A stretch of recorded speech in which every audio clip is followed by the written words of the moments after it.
23 दिसंबर को हर साल हम किसान दिवस मनाते हैं।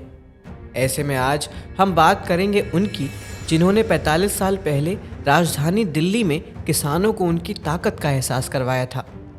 भारत के ऐसे प्रधानमंत्री जो ये मानते थे कि भारत में ग्रामीण और शहरी दो अलग संसार हैं और ग्रामीण जनसमूह ही असली भारत है।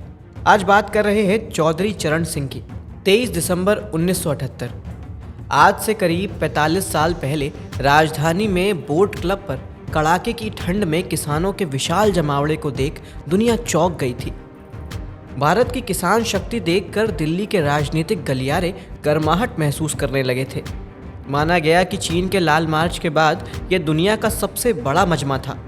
किसानों का यह जमावड़ा चौधरी चरण सिंह के जन्मदिन पर हुआ था। तभी से 23 दिसंबर को उनके जन्मदिन को किसान दिवस के रूप में मनाने का सिलसिला शुरू हुआ।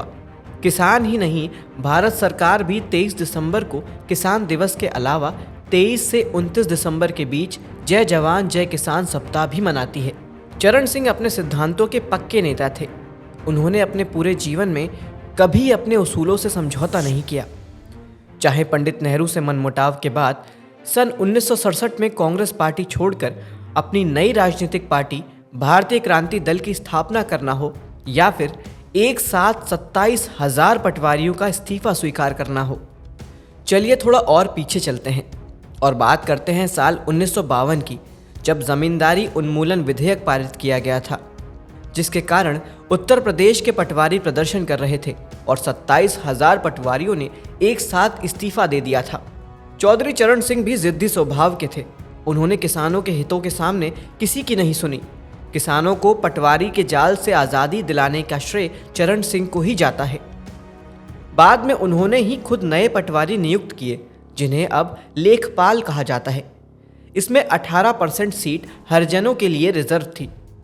चरण सिंह ने कभी किसानों के ऊपर किसी और चीज़ को नहीं रखा और शायद यही वजह थी किसानों ने भी उनका साथ कभी नहीं छोड़ा, जिसका नतीजा ये हुआ कि चौधरी चरण सिंह अपने जीवन काल में कभी कोई भी चुनाव नहीं हारे।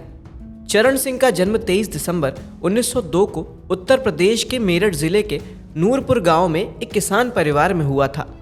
चरण सिंह के राजनीतिक जीवन की शुरुआत 1937 में हुई, जब कांग्रेस की तरफ से उन्होंने विधानसभा चुनाव लड़ा और जीता भी।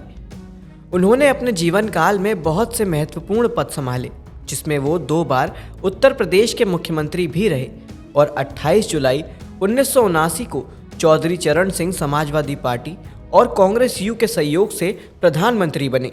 आज हम सब जो ग्रामीण बैंक यानी कि नाबार्ड देख रहे हैं, उसकी स्थापना भी 1979 में वित्त मंत्री और उप प्रधानमंत्री के रूप में चरण सिंह ने ही की थी।